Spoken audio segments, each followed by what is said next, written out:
Black-eyed peas are a southern staple, and I have some peas right out there ready to be picked. I'm going to show you how to tell if they're ready to be picked, and then I'm going to show you how to pick them. And then I'm going to show you how to shell them. After that, we're going to head into the kitchen, and I'll show you how to cook them without that other southern staple, hog fat and bacon grease. They will have a smoky flavor, and they will be delicious.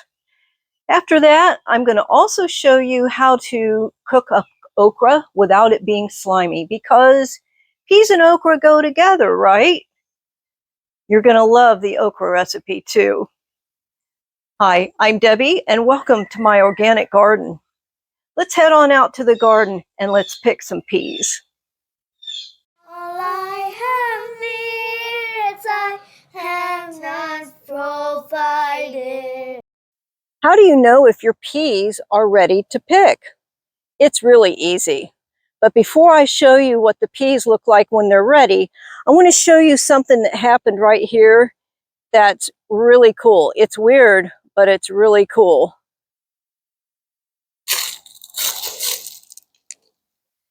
Do you see these peas right here?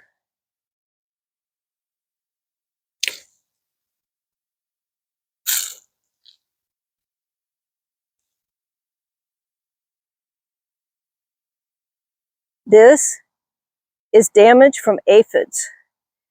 I saw them out here on the vines and on the peas, just in this little section right here. And I decided to just leave them and see what happens. And then I came out the next day and they were still there. And I thought, well, maybe I should spray them with soap. But I didn't. I said, no, I'm going to wait and see what happens. And I came out the next day. There is no sign of aphids anywhere. And I didn't do anything. They just disappeared. There's no sign of aphids in my peas. And I really don't know why, but hey, I'll take it. So what you're looking for is what I call pregnant peas. They're very, very lumpy. And the shell, the pod, is well, it's kind of a little bit tough and leathery. It's still pliable, but yet they're not dry like these. You can eat those, but I prefer to keep those for seeds for next year's crop. This pod is ready.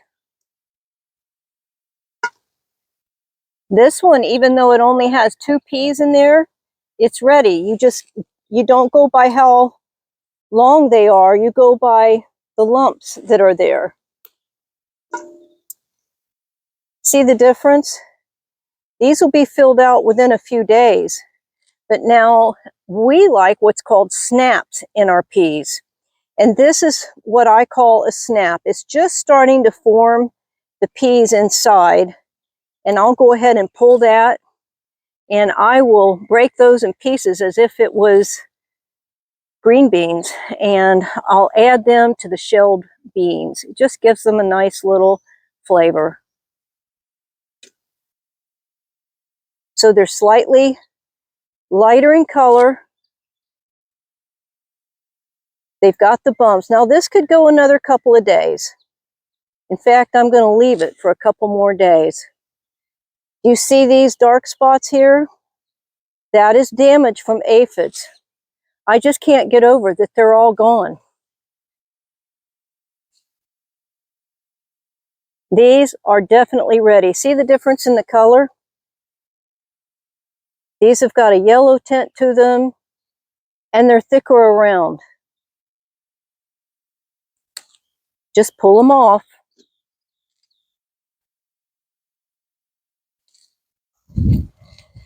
I'm already sweating.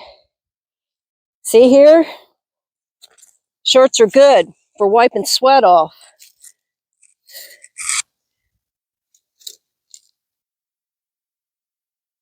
You have to check everywhere. When they make vines and go up the corn stalk, you're going to get more peas. Some of the black eye pea bushes will actually be vines, and they'll just send their vines right up to whatever support is nearby. But you see here, you've got to check the whole length of your support, because soon these will be fully developed pea pods. And you're going to have to look down in there, because on the other side of the bushes, there's more peas. So I'll catch those. I'll go up on the other side and catch those on my way back up. If you miss some, it's okay. What those are next year's plants. Just save the seeds. They will sprout and grow a whole new plant. These bushes and vines right in here are about the 3rd or 4th generation. And I have not had to buy seeds in several years now.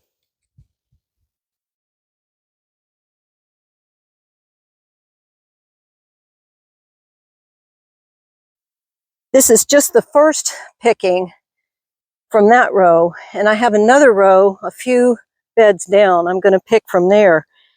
But look what I found when I was searching for peas.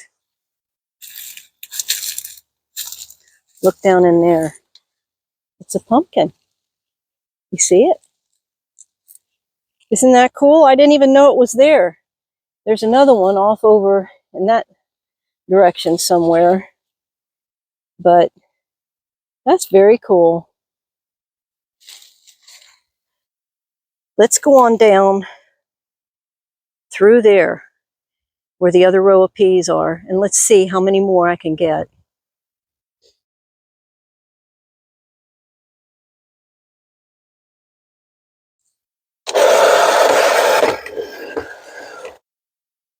That was really, really hot yesterday afternoon.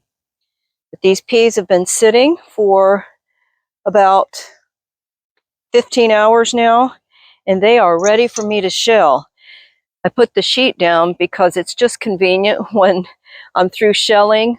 I throw the pod right on the sheet, and then I fold everything up into the sheet and take it on out to the compost. When I was a little girl and my mom gave me a pot full of peas to shell, I would have to say it was my least favorite chore in the whole wide world. It was just difficult for me to get the hang of it. So now, after many, many years of shelling peas, I've learned a couple of little tricks that I want to show you. So there's a stem end and there's a blossom end to your pea pod. Pretend that the blossom end that's got the little curve on the end is a zipper. You're going to pull the zipper tab the opposite way from where it's pointing. So I'm going to pull it the opposite way, zip that string off, flick the string onto my sheet. And now I'm used to doing it this way, point facing toward me, but I'm going to face it towards you so you can see. It pretty much just peels right open from there. Now I have some friends who actually do this another way. The zipper is pointing that way. Pull it, zip it off, and just press it open.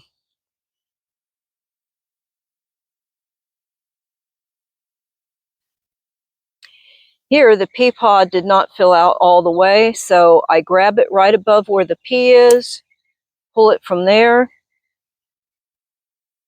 and shell those peas right on out there.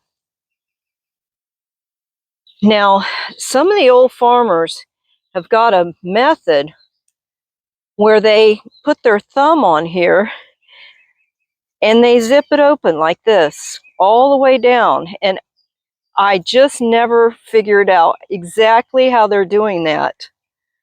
But they can shell peas a lot faster than I can. But this is my habit, so I don't know how they're pushing their thumb all the way down. See, it's kind of awkward to me.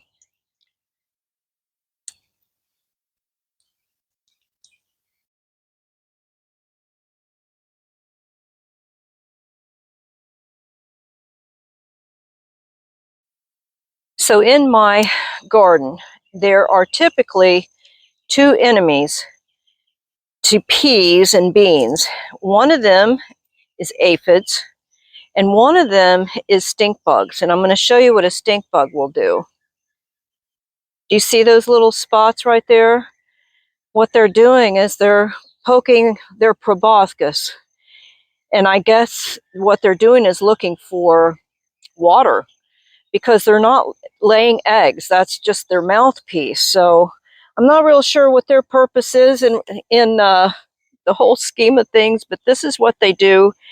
And I'm not going to throw that away, because once these peas dry, those will actually become a good viable seed.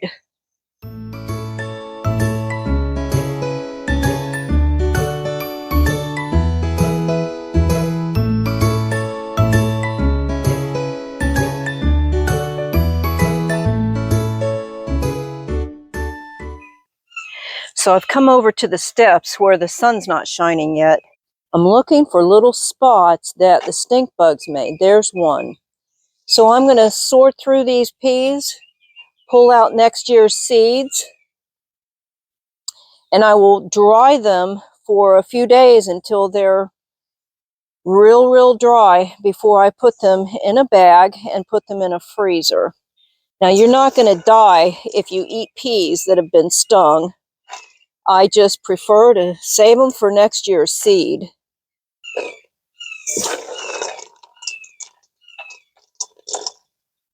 These look pretty good now. When I rinse them off, I'll look for some more. But this is what I came up with, and I'm just going to save them, spread them out on a plate, paper towel, piece of newspaper, whatever, and those will dry up and they will become next year's plants.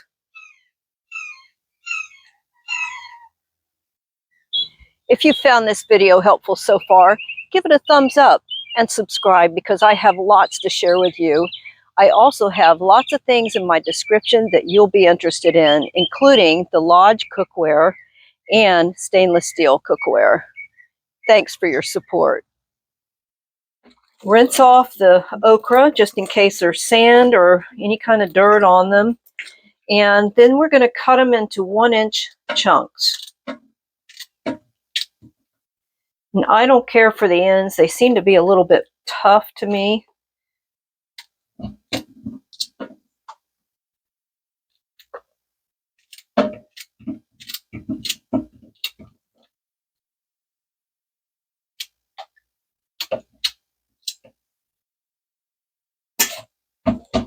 I think that's it. That's about how much will go in my frying pan without making a second layer. And that's really important. You're not wanting to boil these. We're only frying and sauteing them.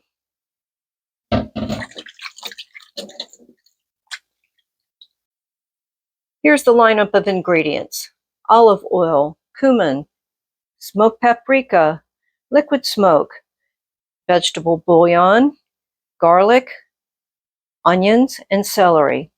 You can use regular sweet onion or yellow onion if you prefer. I just grow these green onions in the garden and prefer to use those. Some people would rather leave out the liquid smoke. It just has that artificial taste to it.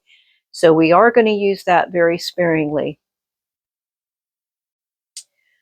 I've chopped up my celery and my green onion. You don't need a lot of it.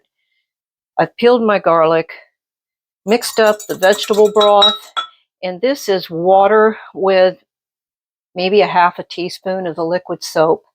And I've got my cumin and paprika ready to go, as well as my olive oil. We're going to work on the peas first.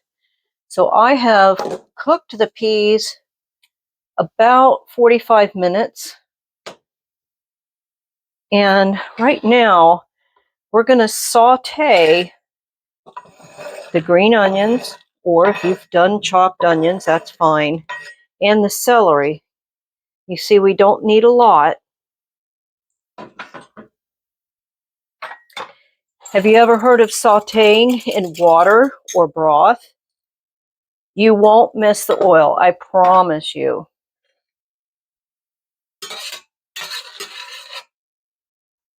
I'm going to put that on high heat. And I'm just going to get this sauteed just until the celery and onions are a little bit soft.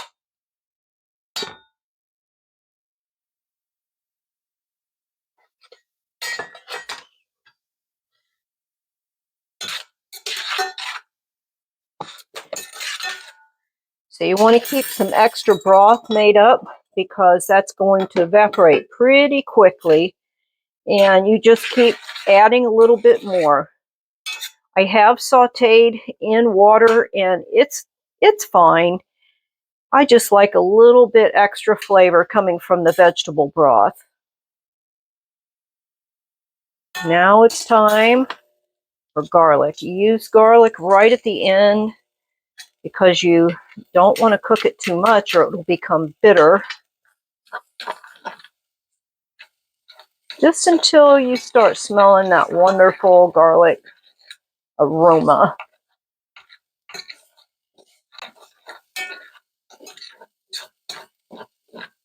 Okay, you see it's getting some brown stuff on the bottom. That's good stuff. Just don't let it get too much. Now we're going to add the peas right in on top of that. That smells good already. We're going to add just a little bit, maybe about half. So the equivalent of maybe 1/4 of a teaspoon of that liquid smoke went in there.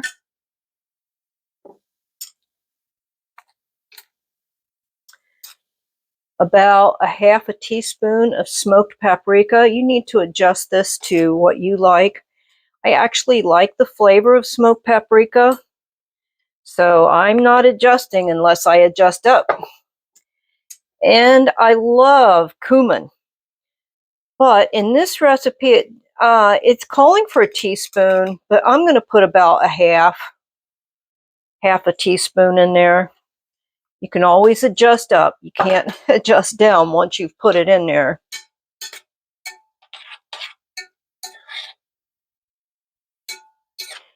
And you know how bacon has a sweet taste to it? Well, we're going to add just a little bit of sugar.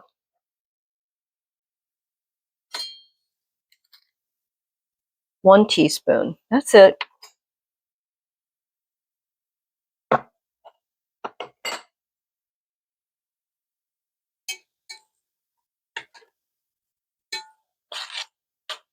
I'm going to add some of this vegetable broth to that and let it cook down.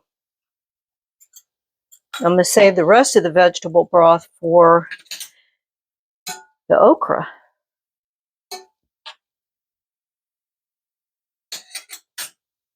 Okay, let it simmer. Let the flavors all blend together. It's already smelling good. I'm going to move it to a back burner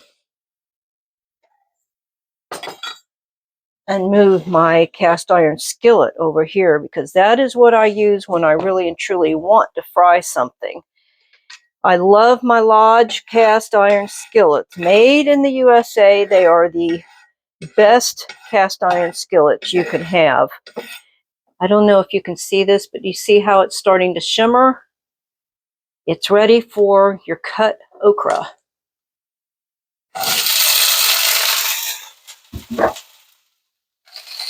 I'm going to turn the heat down to about medium high. Press this down into a single layer.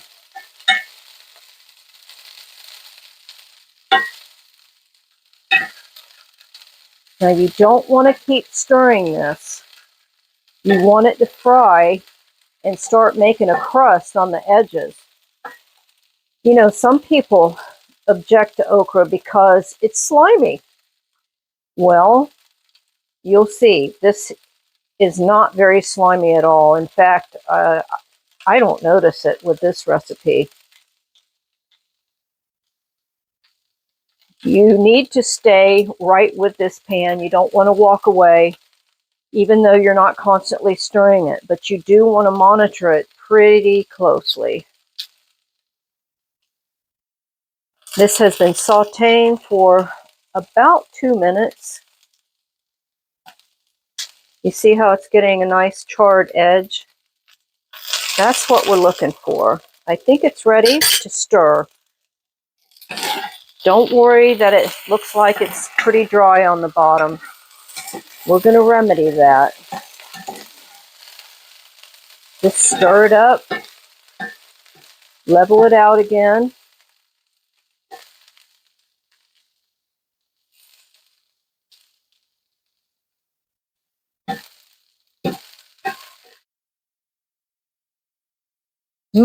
That is perfect. You see that? Time to change it. Let's get it flipped over. That's perfect. A little bit of char. Don't worry about your Lodge pan. If you have it good and seasoned, it's going to be okay. You don't have to keep adding grease to this. Always try to get it back down to one layer. That way you're not steaming it, you're frying it.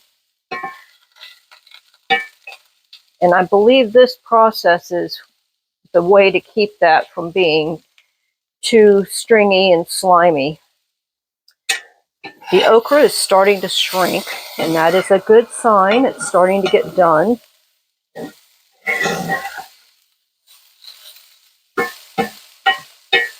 It's getting really close. So at this point, you really need to be sure that you're kind of hovering over your pan just to make sure you're not overdoing it. At this point, it's basically adjust to your taste. I like mine a little bit more done than this. You may want to go ahead and add the next step of what I'm going to show you in a few minutes. I'm just keeping a real careful eye that I don't burn them, but I do like them to be really, really tender. I can tell these are not quite to my liking yet. I can tell by how soft they are. These are almost done to my likeness. So what I'm going to do at this point, I'm going to sprinkle a little bit of smoked paprika, not a lot. What was that? Maybe a 1/4 teaspoon. I'm going to add the vegetable broth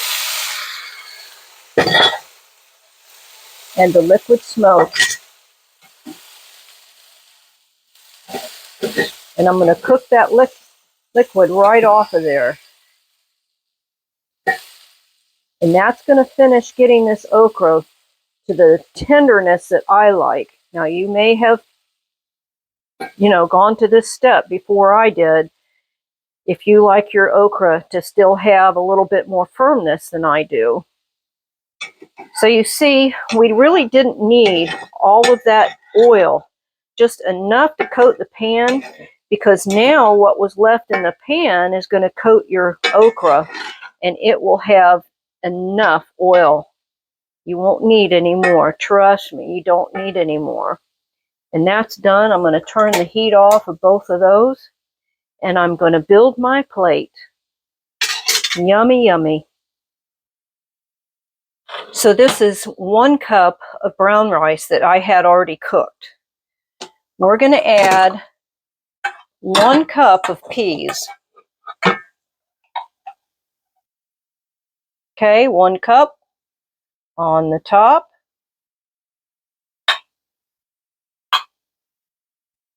I want some of that liquid in there. And about 3/4 of a cup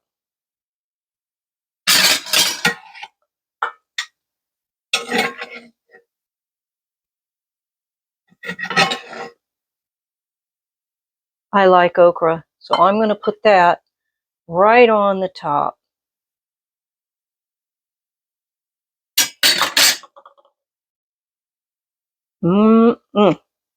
All it needs is some salt. The only thing missing is my mom's fried chicken. But I can't have meat anymore.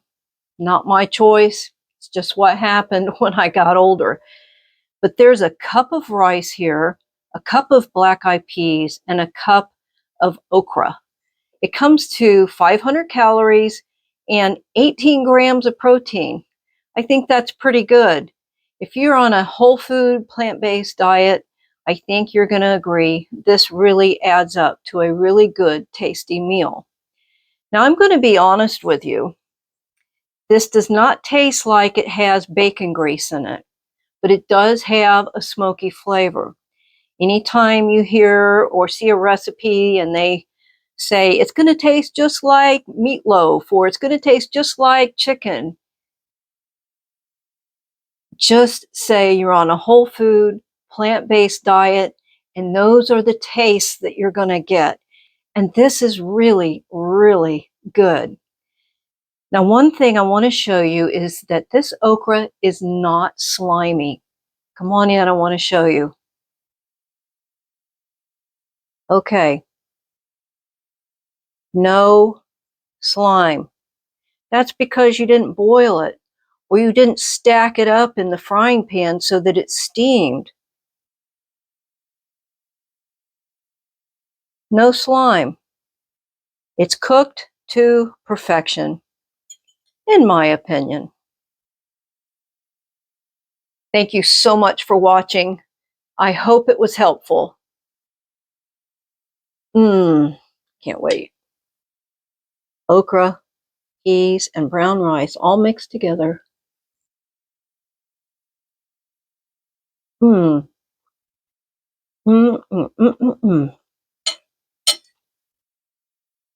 Don't forget to check out the links in my description below. Thanks for watching. I just wanted to share with you the blessing that I have. This is my backyard where I'm standing, and that is the neighbor's pasture. We have lots and lots of shade here. It's cool in the backyard, and it's such a blessing to sit back here and shell peas, and as the sun moves across, different parts of the shade trees shade us, and we can come out here almost year-round. If it's very, very cold or very, very hot, which that eliminates maybe 3 months out of the year that it's uncomfortable to sit out here. So I just wanted to share a little piece of my life with you. Great is thy faithfulness, Lord.